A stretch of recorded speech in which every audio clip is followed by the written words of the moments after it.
Tema që unë do ndaj me ju sot është kur frika e humbet fuqinë e vet. Secili prej nesh në një farë mënyrë ose në një tjetër ka një frikë ose disa frika. Disa kanë frika fizike, disa i kanë emocionale, disa i kanë shpirtërore. Për shembull, kam njoft dikë dhe e mora pastaj për bashortë, e mora për grup. Kishte frikë qend. Unë fakt kam pas shumë qenë në shtëpi në historinë time në fëmijërisë, në adoleshencë dhe nuk i kam pas kurrë frikë qend. Fobia ime janë karkaleca. Pra nëse shikoj një karkalecë në shtëpi, domethënë hidhen për pjet. Duket qesharake, por është e vërtet. Pra fobia duket sikur të jep një pamje jo të vërtet. Si dukeshin vëzhgusit kur pan tokën, kur pan Jerikon, edhe banorët e Jerikos. Ato thanë që ne dukeshim si karkaleca, ne dukeshim shumë të vegjël. Pra Perëndia ju duk më i vogël në një farë mënyre se sa gjigantët që kishim përpara. Dhe unë besoj fort, sot Perëndia dëshiron t'ja heqi me anë dritës fjalës tij, t'ja heqi maskën frikrave tona dhe të dalim ballë për ballë me besim ndaj atyre gjërave që ndoshta po na e vështirësojnë ecjen me Perëndin. Davidi ishte një prej tyre. Davidi në fakt ishte një person që është autori i këtij psalmi, nuk e dim plotësisht rrethanat që ai ndodhej kur e shkroi psalmin 27, por ne dim shumë gjëra nga mbreti David. Ne dim që ai u përball me një ari, u përball me një luan, u përball me një Goliath, u përball ndoshta dhe me përndjekje që ne nuk e kemi përjetuar akoma, ose disa që kanë qenë në mision, ose në familje që nuk vinë nga tradita të kryshtera, ndoshta janë përndjek dhe në familje. Por Davidi vinte nga përndjekje nga babai i mikut tij, që ishte mbreti asaj kohe, Sauli. Ai vinte nga stui pas stuie. Edhe ai shkruan psalmin 27 dhe thot: Zoti është drita ime, ai është shpëtimi im, nga kush do të kem frikë. Tani e thot Davidi këtë, ku e lexojmë faktin inkurajojmë se është psalmi inkurajues. A e thot Davidi se me vërtet s'kishte asnjë frikë në jetën e tij, ishte sy pa trembur, fizikisht po e kishte treguar, por në shumë raste ai fshihet në pyll. Edhe miku i tij, Jonatani, lën mbretërin, shkon në pyll për ta inkurajuar, thot Bibla, dhe për t'i dhënë zemër mikut tij. Ku e lexoj historinë e Davidit, them Zot lutem, sill në jetën time miq të tillë. Nuk e di me çfarë miq të ke rrethuar ti vetëm, por unë lutem, nëse si e kënaqur ende për guximin e miqve tu, unë lutem të kenë guximin e Jonatanit, që lejnë pozitën e tyre, ai ishte pozitë mbretërore, ishte princ, lejnë çdo gjë në jetën e tyre dhe shkojnë të inkurajojnë dikë që momentalisht po përballet me një tmerr ose një frikë. Lutja ime fakt është që përmes këtij psalmi ne të kuptojmë që pavarësisht se në jetën tonë ka rreziqe të ndryshme, frikra, pasiguri, drita e Zotit, shpëtimi edhe siguria që gjejmë në kështjellën, thot psalmisti, e Perëndis, të jetë siguria e jetës tonë, të jetë ai që na jep sot shpresë për të ndruar sërish. Përpara se të ndaj disa pika nga psalmi 27, dua të them një përkufizim bukur që ka prek jetën time, që më ka ndihmuar të kuptoj çfarë është frika. Nëse dikush na pyet çfarë është frika, menjëherë mendja jon përgjigjet ose kundër përgjigjet duke thënë që frika është fobia ime. Frika është ajo që i trembe më shumë. Por një përkufizim i bukur i frikës është: frika është një dëshmi ose një evidencë rreme që shfaqet si e vërtet. Kur e ke frikën përballë, ajo është një shtrembërim i së vërtetës dhe kur e ke përballë, të duket si e vërtet. Deri në ditën kur e shikon me imtësi ose kur shikon i shtyr nga fjala e Perëndis, që na larton, ne do të shikojmë se si Davidin e larton Perëndia dhe i shikon frikët e tij që kanë kapërcyeshme. Një nga frikat që unë jam përballë në jetën time është kur IMM morëm vesh që ishte smur me kancer dhe doktorët na thanë që nuk ka shumë muaj jetë. Dhe menjëherë ne u alarmuam si familje. Askush prej tyre nuk e njihte Zotin. Vetëm unë isha një nga besimtarët që e ndiqja Perëndin. Dhe frika ime më e madhe ishte: Zot, të lutem, nuk e di çfarë do ndodh me jetën e saj. Unë dua që ta afroj atë me ty. Nuk do të vej ty kush ma shëro patjetër, por dua deri ajo jetoft, nuk e di thoja 10 vjet ose 15 vjet ose 50 vjet. Dua që sa do të jetoj, të lutem mbaje gjallë derisa unë t'i ndaj ungjillin. Kishte frika ime. Kisha frikë se mos të largohet pa pasur mundësinë me i ndarë ungjillin. Dhe kur e ndava ungjillin, mendjen time deri teksa e ndaja, thoya, po sikur, pra frika filloi të duket sikur fliste në jetën time, po sikur të më kundërshtoj, po sikur nga dhimbja që ka, po sikur të mos pranoj Zotin. Pra Frika vazhdonte ndërtonte skenar në mendjen time, vetëm për të ma vështirësuar, për të ma shtrembëruar atë çfarë Zoti kishte premtuar. Dhe më pas e ndava ungjillin dhe filloi kimioterapin, atje jo vetëm që pranoi Zotin, po lexoi libra të krishterë dhe ndau ungjillin me gratë në atë pavion. Edhe sot është gjallë. Ja çfarë Perëndia mund të bëj kur ne përballemi me frikën tonë dhe nuk harratisemi, nuk themi mbrapa se si ato spionët në Izrael që ishin 10 persona, ishin 12 dhe 10 persona thanë, është e pamundur që ne shkojmë. Pse? Frika e tyre ishte pak më e lartë se sa njoja e Zotit në atë moment. Po lutja jonë është që të jemi si një Kaleb dhe si Mojsi ose si një Jozue ose si një David sot për ta parë frikën nën dritën e fjalës Perëndis. Pika e parë mesazhit që unë dua të ndaj me ju nga ky psalm i mrekullueshëm është kur Zoti është drita ime, frika nuk e drejton më shikimin tim. Edhe në fakt tek Psalmi 27, vargu i parë, pjesa A, thuhet, Davidi thot, Zoti është drita ime dhe shpëtimi im, nga kush do të kem frikë. Më pëlqen shumë se si e nis. Po ta shikoni në Biblën tuaj, ai thot Zoti është, jo frika ime e ka emrin, ai thot Zoti është drita ime, shpëtimi im, nga kush do të kem frikë. Ai nuk thot Nuk e fillon historinë psalmin me armisht, nuk e fillon me luftën, nuk e fillon me protestat, nuk e fillon me rrezikun që po i kanoset, nuk e fillon me përndjekjen, pa i thot Zoti është. Nëse ti do të shkruaj edhe unë një psalm në situatën ku përballesh, ose në gjendjen ku je, në Shqipërinë tonë bekuar, në gjendjen ku është sot, si do ta fillonim në psalmin tonë?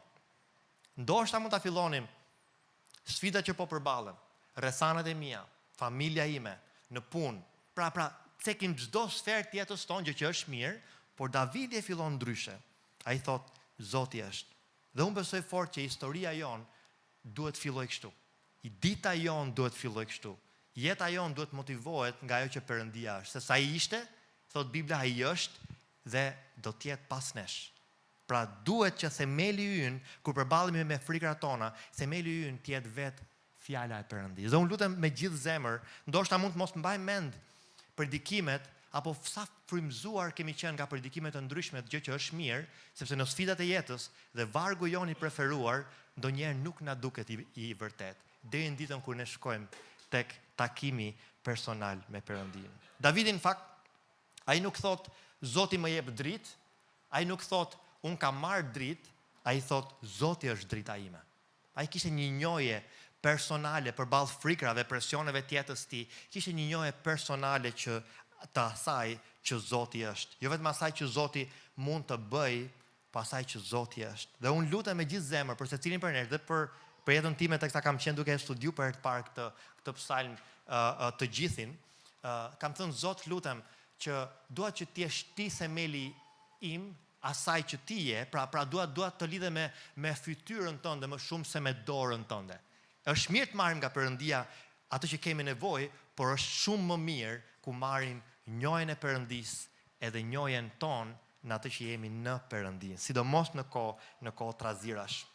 Davidi në fakt u përball me Goliathin në jetën e tij dhe nuk është që s'kishte frikë, Goliathi ishte i madh, por Davidi kishte një zbulesë që ai që ishte me Davidin, që kishte qenë me Davidin dhe që ishte, do të ishte edhe në betejën me Goliathin. Do të t'ju inkurajoj. Nëse këto kohë po përballesh me një frikë minimalisht në jetën tënde, kujto si ka qenë besnik Perëndia në sfidën që sapo ke kaluar. Si ka qenë Perëndia besnik në sfidën që si mund të jetë në sfidën që po kalojmë, dhe ai do të jetë besnik, thot Bibla, i padryshueshëm, që është një nga atributet e Perëndisë deri në fund, deri në mbarim të kohërave.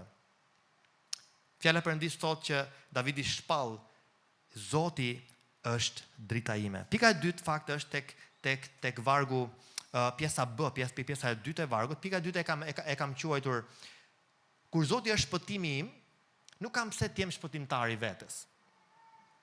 Ndonjëherë, sa më shumë rritesh në moshë, tendenca për të shpëtuar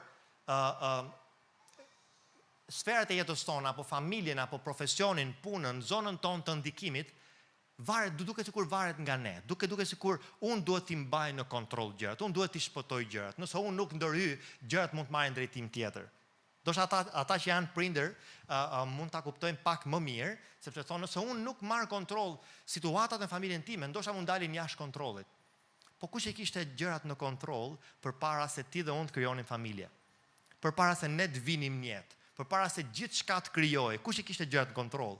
Ishte vetë Perëndia. Edhe unë besoj fort që ai që mban universin në kontroll është më i aftë se unë për t'u marrë me jetën time. Një nga gjërat që Zoti më ka mësuar kohët e fundit ka qenë kur unë, duke qenë që këto kohë kam qenë shumë ditë larg familjes me punën, edhe thoya Zot, po sikur bashortja të lodhet, po sikur bashortja të smuret, kur do kujdeset për bebin ton 9 muaj. Edhe kjo po sikur frika vazhdonte të ndërtonte skenarin në mendjen time, deri në momentin kur lexova një psalm bukur në Kostuie. Edhe ishte: nëse Zoti nuk ndërton, më kot lodhen ndërtuesit. Nëse Zoti nuk ruan, më kot lodhen rojat. Dhe mua më duk vetja si këto rojat, kur Zoti ishte rojtari edhe është më i miri se të gjithë. Unë besoj që po ta lidhin familjen tonë me agjensinë më të madhe të sigurisë, nuk ja kalojnë mburojës që Perëndia siguron për ne. Kur Zoti është shpëtimi im, nuk kam pse të jem shpëtimtar i vetes. Davidi thot këto fjalë. Zoti është shpëtimi im. Zoti nuk është vetëm drita ime për të hequr maskat e frikrave të mia, për ta nxjerrë të vërtetën në dritë, por Zoti është shpëtimi im. Dhe kur ai thot Zoti është shpëtimi im, nuk e ka fjalën vetëm shpëtimin nga vdekja apo shpëtimin e shpirtit, por e ka ai që më ruan. Ai që mund të më nxjerrë gjallë nga kjo situatë e vështirë, nga kjo stuhi mund të më nxjerrë në anën tjetër. Besoj që keni kaluar Psalmin 23. Ku ai thot, ku unë kaloj në luginën e jetës vdekjes, se ka fjalën që në anën tjetër ishte toka fizikisht, një nga tokat më pjellore, më të blerta në Izrael. Dhe barin që donin që të siguroheshin që delet kanë ushqim të mirë, kalonin përmes kësaj lugine. Dhe Davidi kishte kaluar disa herë, prandaj e shikon Zotin si shpëtimi im, jo vetëm ai që siguron shpëtimin shpirtëror, por dhe ruajtjen fizike për sa kohë jemi këtu gjallë. Unë besoj fort që njeriu si natyrë është aq e fortë, po dhe aq delikate. Është aq i fortë në stuhi, po thyet edhe kaq lehtë. Unë besoj fort që Perëndia nuk na ka thirrur dhe nuk na ka krijuar ne të mbajmë peshën e të qenurit shpëtimtar i vetes. Sepse është shumë peshë e madhe ti je personi si Mesia. Nuk e di keni dëgjuar për sindromën e Mesias. Unë kam rënë një herë prej kësaj, doja të shpëtoja gjithë kishën. Doja të merresha me çdo problem që ka çdo antar i familjes ton besimit. Pasi e leja familjen pas dore dhe kaloja tek çdo person që po haste për probleme në jetën time, kaloja te familja e gjakut, pastaj tek të afërmit, tek kështu me radhë. Tu ndohem prapë, sidomos kohën e përmbytjes, gati 3 muaj, e kam parë jetën time thjesht duke u shpërndar pafund dhe duke hequr dorë shpeshherë dhe nga koha personale me Zotin. Duke sikur po vdisja fizikisht për shërbesën, edhe jo për qenë lidhur me Perëndin. Po mbaja familjen, punën, imazhin, të ardhmen, domethënë atë dëshirën për të pas çdo gjë në kontroll. Deri në ditën kur kjo po më konsumonte edhe fizikisht. Aty kuptova që njeriu nuk është krijuar të mbajë peshën e të qenurit shpëtimtar i vetë. Dhe Davidi e kishte kuptuar mirë. Davidi thot, Zoti është shpëtimi im. Kam provuar të jemi fort, e kam shprehur në jetën time me shumë gjëra, me shumë vepra, por kuptoj që Zoti është shpëtimi im. Nuk mund të jem dot shpëtimtari i vetes time. Dhe fakt kur ai thot shpëtimi, nuk e ka fjalën vetëm për një koncept, për një ide, e ka për një person. Shpëtimi që Davidi i referohet vetë Perëndis si person. Dhe kur Jezusi erdhi, ne e njohëm shpëtimtarin me emër. Ne e njohëm shpëtimtarin që ai është Jezus Krishti, i vetmi që na afron ne, që na lidh, që na pajton me Perëndin. Në fakt, fjala e Perëndis na inkurajon që në vend që të jemi shpëtimtar të vetes, të japim hapësirë Zotit sa më shumë në jetën tonë, që ai të marrë kontrollin edhe ne të gjejmë siguri në kontrollin e tij.